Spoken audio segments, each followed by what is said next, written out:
नमस्कार दोस्तों, मैं हूँ विनायक वैष्णव और आज हम चर्चा करेंगे धनानंद के बाद की घटनाओं पर। जैसे कि हमने पिछली वीडियो में देखा था कि धनानंद के द्वारा एक महान व्यक्ति का अपमान कर दिया गया था और वो महान व्यक्ति थे कौटिल्य, जिन्हें चाणक्य नाम से भी जाना जाता है और उनका एक और नाम मिलता है विष्णुगुप्त।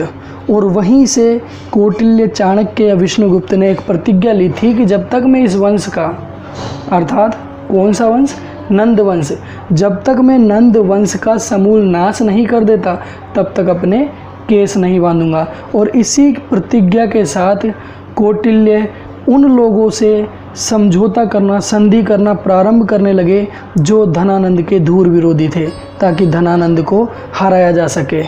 और ऐसे व्यक्तियों की खोज करने के दौरान ही उनकी मुलाकात हुई एक बच्चे से। अब बच्चे से मुलाकात किस तरीके से हुई, इसके बारे में कहा जाता है कि एक बार कौटिल्य चुपचाप एक जगह पर बैठे हुए थे।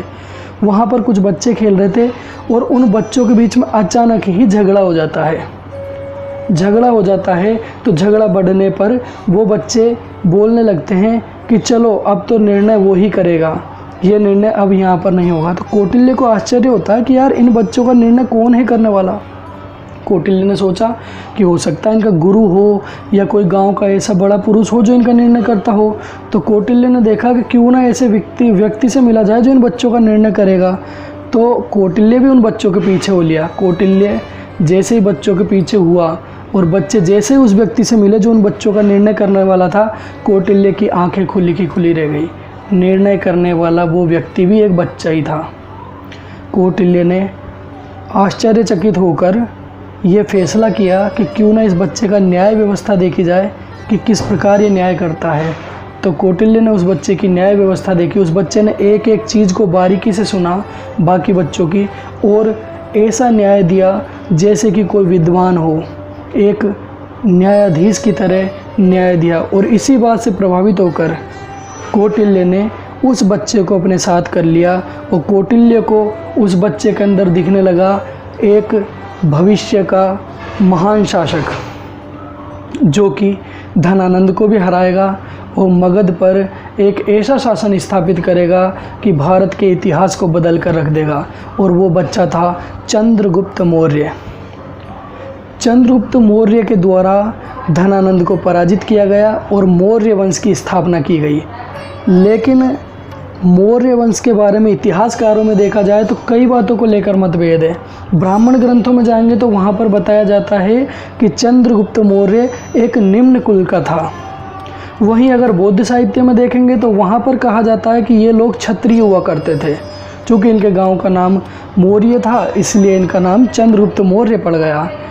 वहीं कुछ लोगों का मानना है कि इनके गांव में मोर बहुत ज़्यादा थे, इसलिए उनका नाम, जो उपनाम है, वो मौर्य पड़ गया।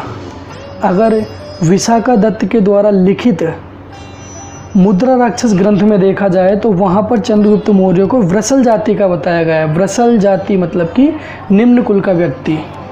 कुछ इतिहासकारों का यह भी मानना है कि चंद्रगुप्त मौर्य जो थे वो महापद्मनंद की 10वीं संतान थे और इनकी माता का नाम था मौर्य, इस वजह से इनका नाम चंद्रगुप्त मौर्य पड़ा। अब यहाँ पर यह भी कहा जाता है कि जब ये महापद्मनंद की 10वीं संतान थे तो यहाँ पर नंद आना चाहिए था चंद्रगुप्त मौर्य के नाम में कहीं कहीं। तो यहाँ पर बताया गया है कि चंद्रगुप्त का वास्तविक नाम चंद्रनंद ही था, किंतु जब वो कौटिल्य से मिला तो कौटिल्य ने चंद्रनंद के नंद को हटा दिया और अपने एक अन्य नाम, कौटिल्य का दूसरा नाम था विष्णुगुप्त, विष्णुगुप्त के गुप्त को चंद्रनंद के नंद के स्थान पर लगा दिया और इस तरह चंद्रगुप्त नाम पड़ा। और चंद्रगुप्त मौर्य जो बाद में कौटिल्य के साथ शामिल हो जाता है, कौटिल्य उसे उच्च शिक्षा दीक्षा प्रदान करते हैं, साथ ही अस्त्र शस्त्र विद्याएं, शास्त्र विद्याएं आदि देकर घनानंद के खिलाफ युद्ध लड़ने के लिए तैयार कर देते हैं। लेकिन कौटिल्य और चंद्रगुप्त के पास इतनी सेना नहीं थी जितनी कि धनानंद के पास थी, क्योंकि आप लोगों ने पिछली वीडियो में देखा था कि एक विश्व विजेता भी धनानंद पर आक्रमण करने से डर गया था, सिकंदर महान। तो क्या ये चंद्रगुप्त मौर्य और कौटिल्य के धनानंद को जीत सकते हैं? नहीं जीत सकते थे। इस वजह से ये सबसे पहले उन शासकों से मिलने गए जिनकी सहायता से धनानंद को हराया जा सके, और इन्हीं शासकों में वही व्यक्ति था सिकंदर महान, जिनसे ये पहली बार मिले। सिकंदर महान से ये मिले और इन्होंने कहा कि क्यों ना हम साथ मिलकर धनानंद को पराजित करें। तो सिकंदर देख के हंसने लगा कि यार मेरी इतनी विशाल सेना, विश्व विजेता हूँ, और तुम कुछ गिने चुने लोगों को लेकर मुझे ऑफर देने आए हो कि हम साथ मिलकर लड़ें। और कौटिल्य कह रहे थे कि जब तुम जीत जाओगे तो तुम्हें ये देंगे वो देंगे। इन सब बातों पर सिकंदर हंस रहा था कि मुझे ये देंगे, मैं एक विश्व विजेता हूँ, ये लोग मुझे देंगे। तो सिकंदर ने पूरी तरह से इनकार कर दिया कि भैया मुझे आप लोगों के साथ मिलकर धनानंद के खिलाफ युद्ध नहीं लड़ना है। तो जैसे ही सिकंदर ने मना किया, चंद्रगुप्त मौर्य ने कौटिल्य के साथ मिलकर अपनी छोटी सी सैन्य टुकड़ी के साथ ही धनानंद पर आक्रमण कर दिया। चूँकि धनानंद एक बहुत बड़ा और बहुत ही ज़्यादा कुख्यात शासक था, धनानंद ने चंद्रगुप्त मौर्य और कौटिल्य को बुरी तरह से पराजित किया, और इतनी बुरी तरह से ये दोनों पराजित हुए कि भागते भागते एक जंगल में जा पहुँचे अपनी जान बचाने के लिए, चंद्रगुप्त मौर्य और कौटिल्य। ये जब यहाँ से भागे तो ये भूखे भी थे, तो वहाँ पर इन्होंने व्यवस्था देखी कि क्यों ना खाने पीने की कोई आसपास व्यवस्था मिल जाए, कोई छोटी मोटी बस्ती हो, गांव हो। तो वहाँ पर जाकर इन्होंने देखा कि एक छोटी सी झोपड़ी थी जहाँ पर एक बुढ़िया रहती थी। तो इन्होंने बुढ़िया से कहा कि यार कुछ खाने को मिल जाए तो हमें खाने को चाहिए। बुढ़िया बना रही थी राबड़ी, जिसे रबड़ी या महरी भी कहा जाता है। तो बुढ़िया ने कहा है ना खाने को, लो आप ये खा लो। जैसे ही बुढ़िया ने वो थाली रखी, कौटिल्य बहुत ज़्यादा भूखे थे, कौटिल्य ने हाथ डाल दिया उस थाली में और उनका हाथ जल गया। तो बुढ़िया ने कौटिल्य से कहा कि बेटा अगर बीच में हाथ डालोगे ना तो हाथ इसी तरह से जलेगा, बगल बगल से खाना प्रारंभ करो ताकि हाथ भी ना जले और आसपास जो खाना है पूरा का पूरा ठंडा हो जाए। यहाँ से कौटिल्य ने एक बात निकाली। कौटिल्य को समझ में आ गया बीच में हाथ न डालने का मतलब, अर्थात कौटिल्य समझ गया कि डायरेक्ट धनानंद पर आक्रमण करेंगे तो हमेशा हारेंगे, क्यों ना आसपास के शासकों को पराजित किया जाए और उसके बाद धनानंद को इतना कमज़ोर कर दिया जाए, आसपास के शासकों को सबको, उसके जो समर्थक शासक है सबको हरा दिया जाए और उसके समर्थन से हटा दिया जाए, फिर आक्रमण करेंगे तो शायद जीत सकते हैं। और इसी योजना के साथ कौटिल्य और चंद्रगुप्त मौर्य ने जो धनानंद था उसके समर्थक शासकों को पराजित करना प्रारंभ कर दिया और उनके साथ संगठन बनाकर उन्होंने धनानंद के ऊपर आक्रमण कर दिया। और आम्बी जैसे शासकों की सहायता से और धनानंद के कई विरोधी शासक थे जिनके साथ मिलकर उन्होंने धनानंद को पराजित कर दिया। जो चंद्रगुप्त मौर्य था वो एक दयालु प्रवृत्ति का व्यक्ति था, तो उन्होंने कहा कि यार अब धनानंद युद्ध तो हार ही गया है, इसे मारने से क्या फ़ायदा। लेकिन कौटिल्य ने कहा कि एक ब्राह्मण और एक बच्चा जो बच्चों के साथ खेल रहा था, उन दोनों ने मिलकर एक इतने ज़्यादा विख्यात शासक धनानंद को पराजित कर दिया। तो धनानंद तो पहले से ही शासक है, अगर इसे जिंदा छोड़ दिया तो ये अपना क्या करेगा। तो इसलिए कौटिल्य ने बाद में अपने सैनिक भेजे और धनानंद की हत्या करवा दी। चंद्रगुप्त मौर्य के पास लगभग 6 लाख की सेना थी और 6 लाख की सेना से इसने पूरे के पूरे भारतवर्ष के शासकों को रोंद डाला और अपने अधीन कर लिया और एक विशाल साम्राज्य की स्थापना की। चंद्रगुप्त मौर्य के समय लगभग 305 ईसा पूर्व में सिकंदर के उत्तराधिकारी सेल्यूकस निकेटस का आक्रमण हुआ। सेल्यूकस निकेटस ने सोचा कि पिताजी तो धनानंद को पराजित नहीं कर पाए, क्यों ना मैं ही जाकर चंद्रगुप्त को पराजित कर दूं।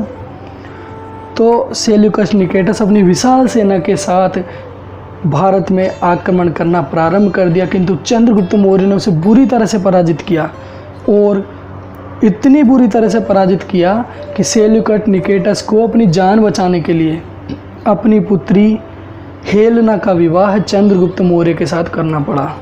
और इसी के साथ दहेज के रूप में एरिया, एराकोसिया, जेड्रोसिया और पेरिपिसदाई नामक क्षेत्र चंद्रगुप्त मौर्य को प्रदान किए गए। ये क्षेत्र वो हैं जिन्हें काबुल, कांधार, हेरात और मकरान के नाम से वर्तमान में जाना जाता है। साथ ही कौटिल्य ने भी चंद्रगुप्त मौर्य से कहा कि तुम भी इन्हें उपहार स्वरूप कुछ दें। तो चंद्रगुप्त मौर्य ने सेल्यूकस निकेटस को 500 हाथी प्रदान किए और इस तरह सेल्यूकस निकेटस भारत से लौट गया। लगभग 302 ईसा पूर्व में सेल्यूकस निकेटस ने अपने एक इतिहासकार को, अपने एक दार्शनिक को भारत भेजा था जिसका नाम था मेगस्थनीज। और मेगस्थनीज चंद्रगुप्त मौर्य के साम्राज्य में घूमते हैं और यहाँ की सामाजिक, आर्थिक, राजनीतिक, प्रशासनिक व्यवस्थाओं को देखकर इन सभी व्यवस्थाओं का वर्णन अपने एक ग्रंथ में करते हैं जिसका नाम है इंडिका। मेगस्थनीज के द्वारा लिखी गई इंडिका। इंडिका के अंदर इन सब बातों का वो उल्लेख करते हैं। कुछ समय पश्चात यह भी भारत से लौट जाते हैं। लगभग 299 ईसा पूर्व 299 ईसा पूर्व में चंद्रगुप्त मौर्य संलेखना के आधार पर श्रवणबेलगोला में अपने प्राण त्याग देते हैं। अब ये संलेखना क्या है? संलेखना को ही कायाक्लेश के नाम से भी जाना जाता है। संलेखना प्रथा, कायाक्लेश प्रथा, या फिर एक और नाम है संथारा प्रथा।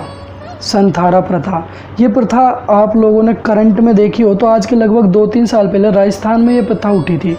जैन जो समुदाय के लोग हैं वो लोग क्या करते हैं कि कुछ समय पश्चात ईश्वर की प्राप्ति के लिए भूखे रहकर व्रत करना प्रारंभ कर देते हैं, जिसमें वो बिना अन्न जल ग्रहण किए तब तक जीवित रहते हैं जब तक कि वो आखिरी सांस ना ले ले, और तब तक अन्न और जल को छूते भी नहीं हैं।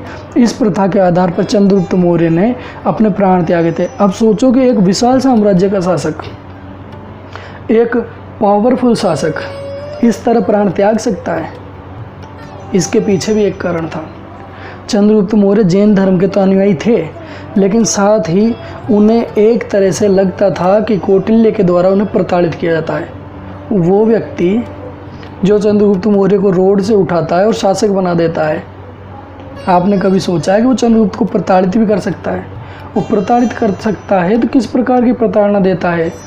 वो व्यक्ति उस राजा को प्रताड़ित करता नहीं है, राजा को लगता है कि वो प्रताड़ित कर रहा है। वो व्यक्ति एक ही काम करता है, कौटिल्य। कौटिल्य का अर्थशास्त्र के बारे में आपने सुना होगा। उसके अंदर राज्य कैसे चलाया जाए, राजा को क्या करना चाहिए, प्रजा को क्या करना चाहिए, राजा कैसा होना चाहिए, ये सब बातें उसके अंदर लिखी हुई है। और उसी के अंदर लिखा हुआ है कि राजा जो है ना वो जनता के लिए पितृतुल्य होता है, पिता के समान। और अगर राजा की हत्या हो जाए तो जनता बिना पिता की हो जाएगी और जनता के ऊपर किसी का भी नियंत्रण नहीं रहेगा। तो वो राजा की सुरक्षा के बारे में बहुत ज़्यादा सोचते थे। और यही कारण था कि चंद्रगुप्त मौर्य जब एक कक्ष में सो रहे होते थे तो कुछ समय पश्चात ही कौटिल्य आकर उन्हें वहाँ से उठाते और दूसरे कक्ष में भेज देते। पूछा जाए कि क्यों, ऐसा क्यों, तो उनका मानना था कि अगर किसी व्यक्ति को पता चल गया कि चंद्रगुप्त मौर्य यहाँ पर सो रहे हैं तो इनकी हत्या करना आसान हो जाएगा। इसलिए मैं बार बार मैं कक्ष बदल देता हूँ कि अगर कोई प्लानिंग भी करे इनको मारने की तो भी उन्हें पता नहीं चले कि मौर्य इस समय कौन सी जगह पर सो रहा होगा। इस वजह से चंद्रगुप्त मौर्य अपनी ज़िंदगी से बहुत ज़्यादा दुखी हो गए और उन्होंने संलेखना प्रथा के आधार पर अपने प्राण त्याग दिए। चंद्रगुप्त मौर्य ने सौराष्ट्र के प्रांतपति प्रत्यगुप्त की सहायता से सौराष्ट्र में सुदर्शन झील का निर्माण करवाया था। इन्होंने बंगाल को भी विजिट किया था, बंगाल को भी जीता था, जिसकी जानकारी हमें महास्थान नामक अभिलेख से प्राप्त होती है। और यह भी जानकारी प्राप्त होती है कि इनके शासक काल में लगभग 12 वर्षों का भीषण अकाल पड़ा था। चंद्रगुप्त मौर्य की मृत्यु के पश्चात उनका पुत्र बिंदुसार गद्दी पर बैठता है, जिसकी जानकारी हम अगले वीडियो में प्राप्त करेंगे। धन्यवाद।